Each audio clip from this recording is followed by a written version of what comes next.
This is Daily Blast Live. We're talking about what you're talking about.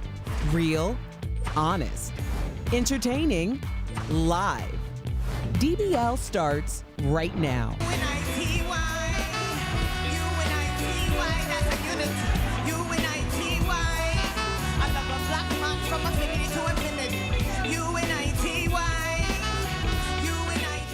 Welcome to Daily Blast Live. It's Monday. What a way to start the week. June 28th. I'm Jeff here with my friends Stephanie and Erica, and that was none other than Little Kim, who was performing Queen Latifah's legendary song Unity in her honor, of course, at the BET Awards last night. The stars were out in person, I might add, at the 21st annual BET Awards, and some were celebrating more than others. Like Cardi B, she announced her pregnancy while performing on stage. This is baby number 2 for the rapper and her boyfriend Offset. And it kind of reminds me of when Beyonce did a similar pregnancy reveal back in 2011 at the MTV Video Music Awards. But the person who stole the show was Taraji P. Henson, whose outfit changes were as exciting as the awards themselves. From her long straight hair, or long hair to straight hair, to dripping in gold, to rocking the red. She even threw on some shades and rocked a floor-length magenta velvet gown. But the real showstopper was her ode to Tina Turner. Queen Latifah took home the Lifetime Achievement Award last night. She emotionally thanked BET for creating an outlet for, quote, blackness to thrive and to shine. She also gave a rare glimpse into her personal life with a nod to pride and her longtime partner, Ebony. Let's take a look. I want to thank BET for creating an outlet for beautiful blackness to thrive, to shine. Ebony, my love. Rebel, my love. Peace. Happy Pride. Aww. All right, well, the show's half over because that was a long intro. But I want to ask you guys how your weekend was. What'd you think about the award show? All of that. Oh, well, pick your poison. The weekend was great. I got to celebrate my girl. Yeah. Her birthday's coming up, so we did a little celebration this weekend. Which I know, really and I have to apologize on camera. He's doing this live I have to, because I just told you right before the show, we had a Make-A-Wish thing this weekend. Things are starting to pile up, and the dress code scared me a little bit. I didn't want to show up late. I had no idea. Just so everyone knows, I had no idea what was going on. My boyfriend threw me a massive surprise party. It was black tie. We had pianists singing, chefs. It was insane. I expected nothing less. It was crazy. So I had no idea what was going on. So I'm still recovering 2 days later, which was a sign of a good time. Yes, I wish I was. Yeah, well, it was amazing. I'm still recovering too. But I did in a big floor-length red gown. It was you would have thought it was my birthday party. I was like, I'm like, he said black tie. That's how I Erica went for it. I was trying to channel my inner BET red carpet, but I did watch the show. Queen Latifah, what a moment. I mean, she has been very, very close to the vest about her personal life. Right. Everyone's decision is their decision. But for her to just unveil just a little bit and let the world in on something that has been overly speculated since she's been on the scene. And she did it on her own terms. She said what she wanted to say, and I just think it was a really big moment. Yeah, and well-deserved. Oh, absolutely. I mean, Queen Latifah is an icon for so many reasons. She can do everything. She can perform, she can act, she can sing. She absolutely deserves that. And like Erica said, what a beautiful moment and a very special weekend that she could say those beautiful words to Ebony, her partner. So, loved it. Queen Latifah, she's been in the game a long, and she just keeps coming out with more stuff, and she just keeps going. She really can do everything too, and she does everything at a really high standard. Some people do a bit of acting and but they're singers, whatever. She is someone who can literally be fluid amongst everything. Yeah, and I love the way she handles her career. Right, keeps it close to the vest. Everyone knows Queen Latifah, but she's not in the everyday media, right? She keeps to herself, does her own thing, and just crushes life pretty much. I like it. All right. How long is the right amount of time to take before forgiving someone? I like this. It depends on the insult, right? But what about if you're both comedians and that's the nature of the job? So Margaret Cho recently opened up about her thoughts on legendary late-night host Jay Leno and his past comments about Asians. So in a Zoom call with the Media Action Network for Asian Americans, Jay Leno apologized, saying, quote, "At the time I did those jokes, I genuinely thought them to be harmless." Margaret is scheduled to appear on his CNBC show, Jay Leno's Garage, and when asked if she booked it after she heard the apology, she said she does a noise-canceling thing for Asian jokes. She went on to say, quote, "For him to step up and take responsibility, it's very meaningful. I'm so pleased with his response. I accept his apology." There you go. Well, listen, people make mistakes, and I think a lot of their past mistakes are coming to light, right? And you have to apologize for those mistakes. So I appreciate Margaret Cho saying, I will accept his apology. And she's also going to go on his show. No, I like that too, because I think obviously, so they've kind of aired it all out. She's saying she's happy to move forward. And I think it's great that she's doing that before she goes on the show. I mean, so what I got a bit confused was, so he already apologized and she knew she was on the show before or not? I was confused. Was she booked before or after the apology? It never really Does it even matter? It does. I don't think it matters. We could have probably took that part out. I do think that intent is very important. When it really comes down to it, it's like, for me, there's two different offenses that I can have experience. I could either be in a situation where someone is willfully saying ignorant, derogatory things. Right. Or you could be in a situation where someone's saying ignorant and derogatory things and don't understand that they're saying ignorant, derogatory things. This has another layer because it also has to do with monetizing things that have been harmful to a lot of marginalized communities. But if we're going to have these conversations, we need to have them openly. And I think apologies are important, but also the dialogue that follows.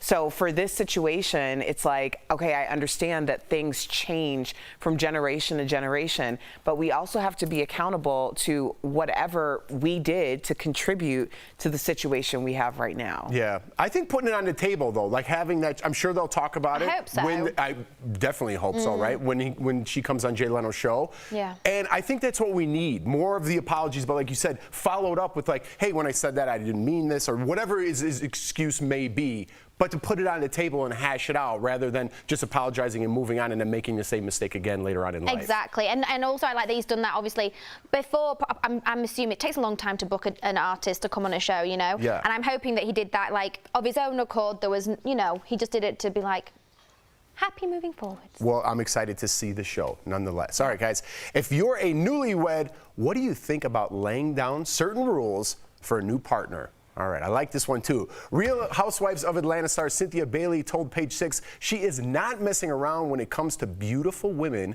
being around her man. It doesn't matter if it's a massage therapist, a landscaper, or a housekeeper. If they're a good-looking woman, they don't get the job. Wow. And forget about inviting Beyonce, Sierra, or J-Lo over, especially for a pool party. We have the same list at my house. They can't come. But get this, her #1 rule at her home is no twerking. Now I take that back. If J-Lo and Beyonce want to come over, come on over. You're like, come on it's over. fine. It's fine. Come on over. But what do you think about laying down the law? I'm like, look, I mean, Erica's married. I'm not married. I don't know. Like, they're talking about newly. I wouldn't be bothered. I'm not bothered. I wouldn't either. I think, well, go ahead, Erica. Let me hear what you have to say. Would you be bothered? See, what I have done in the past is I had a really close guy friend. We were completely just friends. But when he got in a long-term committed relationship, I stepped back and said that we don't need to be having, like, you know, I wasn't on the phone with him regularly. You know, we weren't hanging out the way that we used to hang out, because I think that, and unless I have that type of relationship, and actually I kind of became better friends with his girlfriend as a result of that. Yeah. But I do think that there's certain boundaries that you just have to be mindful of, because if you aren't mindful of them, then they can kind of catch you by surprise. I'm not saying anybody's out to do anything. I'm just saying don't be ignorant. Exactly. Yeah. Do you think this has to do with like past experiences? Like maybe, I don't know her past, Cynthia's, but what she cheated on in the past, maybe something similar, and then she's like putting boundaries here? Wait. Okay, y'all want the real tea? Yeah. Yes, Erica watches I knew you these, so jumped in, Erica. This seems very timely, because the big storyline before they even started filming Real Housewives of Atlanta for the next season is that Porsha Williams is engaged to this guy, Simon, who happens to be the husband of a cast member from last season. So Porsha met Simon at her Fallon, this girl that was on the show for like one season. I think we talked about this, right? Yeah. At their home, and I think that Cynthia's saying all of this because she's basically saying, I would never invite someone in my home and then they end up with my husband. So I think it has to do, I think it's like this little whistle about that.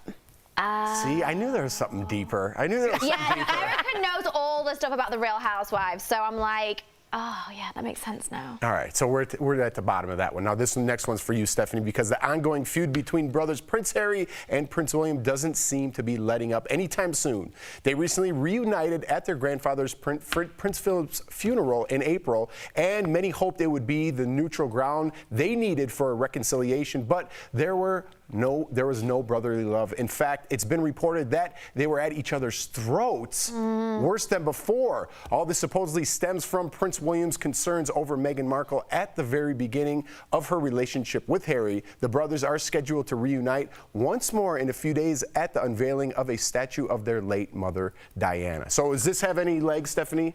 Oh, I mean, I don't know. I really hope it's not true. I mean, I watched Prince Philip's funeral and I saw them at the end leaving and they looked very cordial. They were laughing and joking, I thought, but I mean, who knows? But it was actually really disappointing because I saw after everything that Meghan and Harry have been through and the interview with Oprah and them addressing the press, I saw a really disappointing British tabloid headline the other day that was a comment related to Meghan, and then it was swiftly followed by how wonderful Kate was. And I just thought, oh, seriously? We're still doing this? But that's what sells, right? Nobody cares if they're if they have a reconciliation. That doesn't sell any newspapers or make any headlines. If they're feuding, and they might not even be, yeah, we start talking about it. The headline was something that was apparently a quote by Prince William from way back when, like when Meghan was still in England and they were sharing the same staff. So I was like, why is this even in the papers now? Like, she's been gone for over a year. Why are we printing some quote from way back when? They're desperate for headlines. To that's sell what it. it is. Yeah, that's exactly it. To sell it. Oh, there's bigger things in the world. There's more important things going on. Absolutely. Coming up on DBL, the ultimate earworms. Which songs stay stuck in your head? Plus, what's about to change, or what's changed about relationships since the pandemic? We're talking about dating trends for 2021. Closed captioning provided by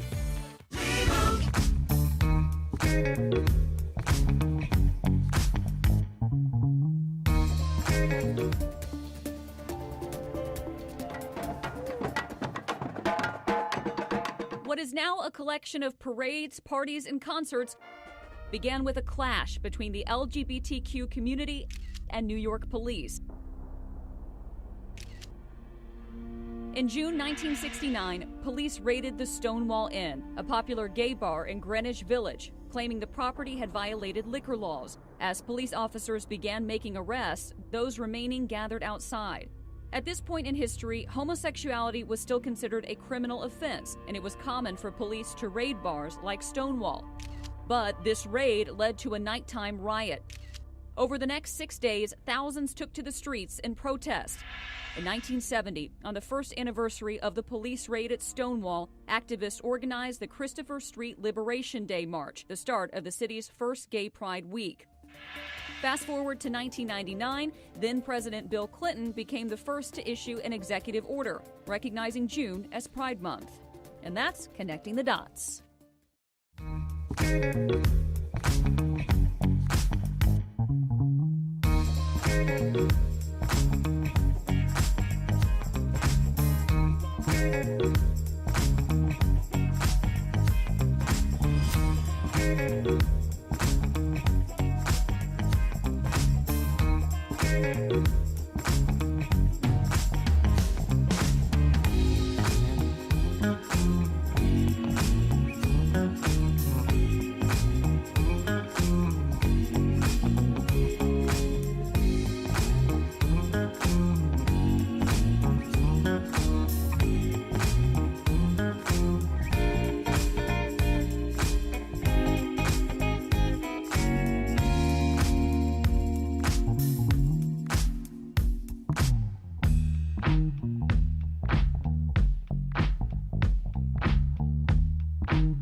Welcome back to DBL. The COVID-19 pandemic has changed a lot of things, but maybe nothing more so than the dating landscape. It turns out the pandemic has made singles more mindful interesting. In a Match.com survey, they found more than half of users are spending more time getting to know potential partners. 69% are more honest, and 61% of Gen Zers say they're focusing less on physical attraction. The dating app Hinge says that ghosting is down almost 30%. But there's another dating phenomenon to come out of the pandemic, and it's called FODA. It means fear of dating again. Okay, this has nothing to do with the general re-entry anxiety that so many of us are feeling. So if you got FODA, you're not alone.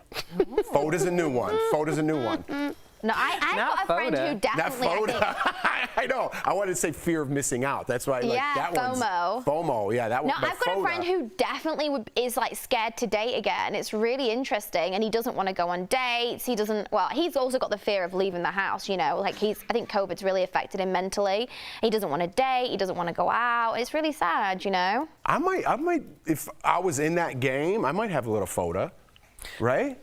I think, you know, simple things now, I'm like, man, I don't know if I want to do that. Like, it just feels like, you know, it's weird. It's almost like introverts, a lot of introverts became more introverted, and then some extroverts who are like performative extroverts became more introverted. Like for me, I've never been an introvert, and now I'm like, nah, I'm good. I'm the same way. I'm the same way. I know things are getting back to normal depending on where you live, but it's like if something's a little too crowded, I'm almost like, we gotta go, like, let's go outside, or let's just get out of here and find somewhere else that's not as crowded. Yeah, because we didn't really have, if you think about, and I think a lot of this has to do with like the idea that there's less ghosting, is because everyone always just took it, you know, completely for granted that they could go to a bar and meet someone, or they could go to, you know, an outing or whatever. And then for over a year, people couldn't just casually meet someone else. And so now I think that there's more value being placed on interpersonal relationships and interpersonal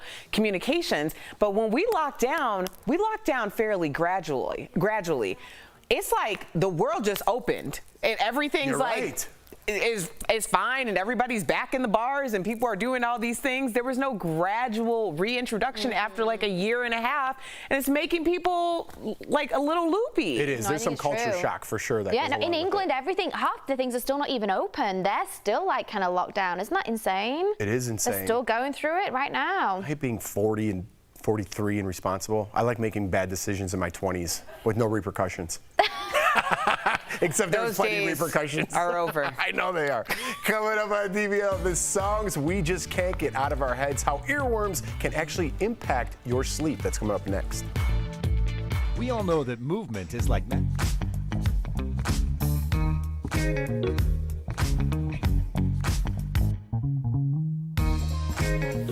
Treatment is called Aduhelm.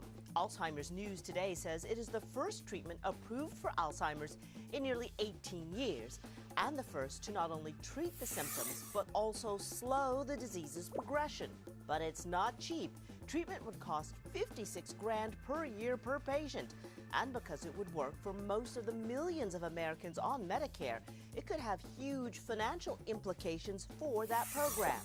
In fact, this drug alone could up the Medicare budget by half. We are talking billions of dollars.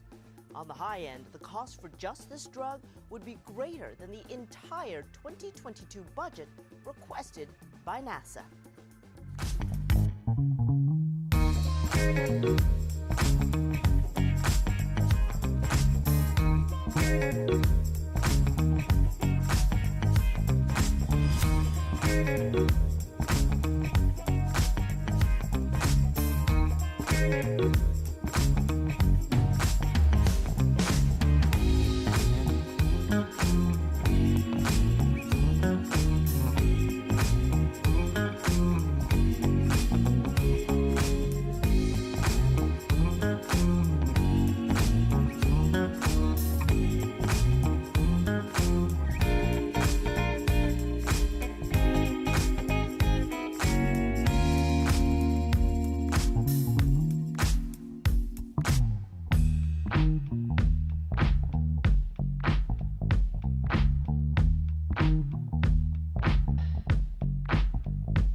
Welcome back to DBL. When you're falling asleep at night, do you feel like listening to music helps you drift off faster?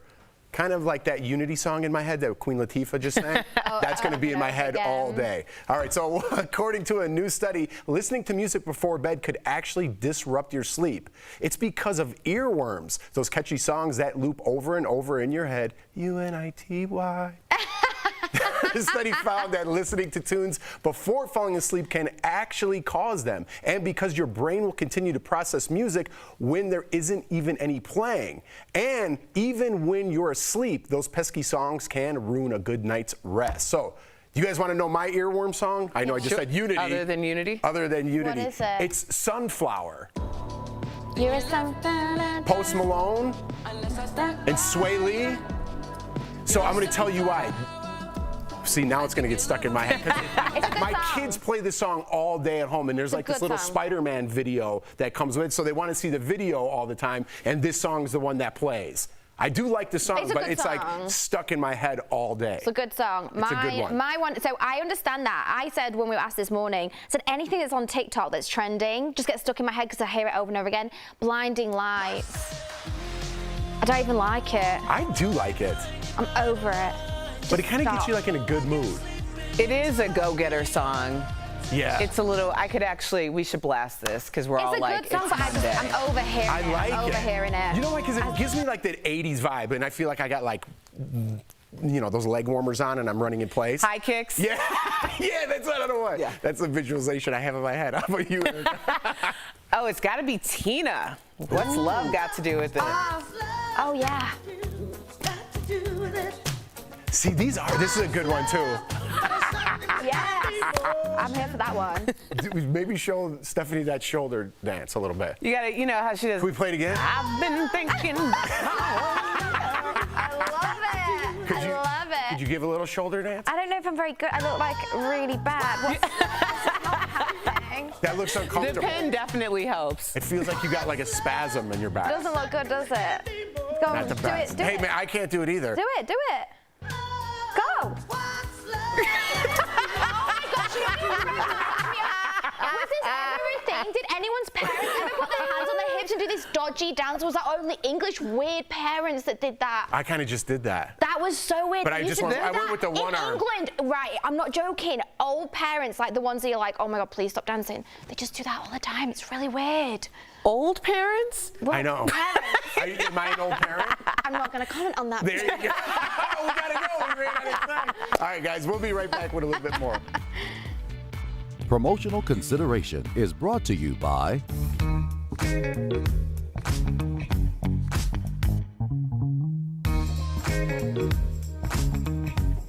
Our experts pointed out it's really simple to look at the numbers and say, well, people just don't want to work.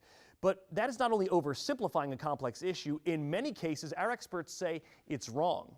According to the Federal Reserve, 9.6 million Americans are out of work, and at the same time, employers have 9.3 million openings.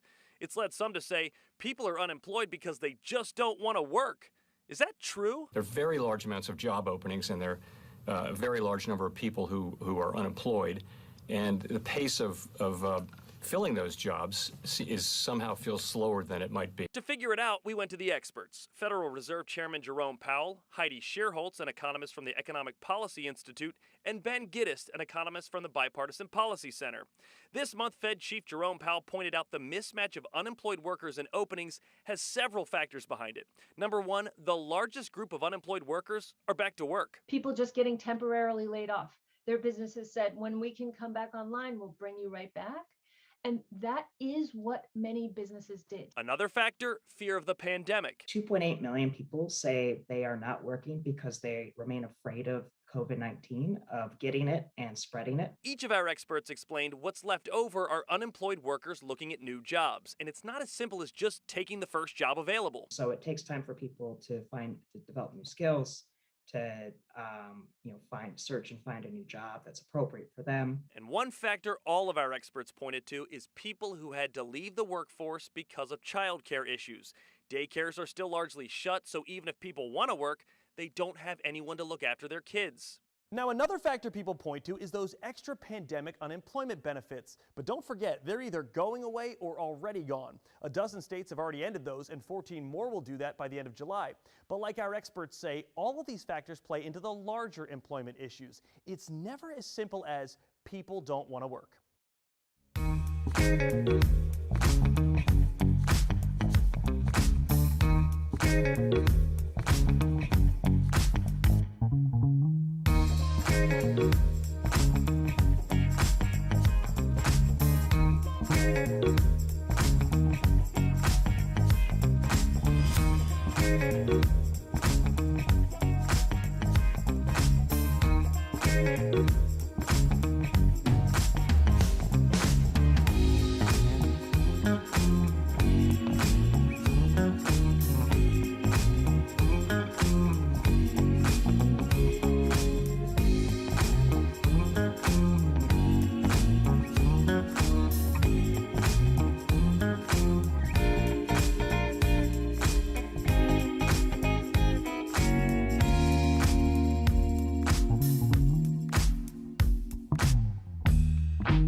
Welcome back to DBL. We love sharing your comments. Erica, you have some? Yes, about earworms. Alyssa says, I'm with you, Steph. I have all the songs on TikTok stuck in my head all day. My husband hates me for it. And Kurt says, I agree with Jeff. I hear Sunflower a lot because of my kids, too. See? I didn't know there was like a kids thing, but they love it. I love the Sunflower song. It's a good summer song. Yeah. Oh, do the shoulder. Do the shoulder. I'm going to go home and show my kids and play and just be like, and they're like, what's wrong with you, Dad? I always feel like whenever I hear Justin Bieber as well, he gets stuck in my head. What do you mean? Yeah. I love the Biebs, man. Oh, my gosh. We're going to get him on the show one day. I'm putting it out there. You keep manifesting. I'm going to get that in Biebs' ear. You're coming on Daily Blast Live, Biebs. Yes. You're coming on DBL. Yeah. That was creepy. He's never coming now. All right. DBL is new every day, guys. What a way to start the week. We'll be back tomorrow, same time, same place. See you then.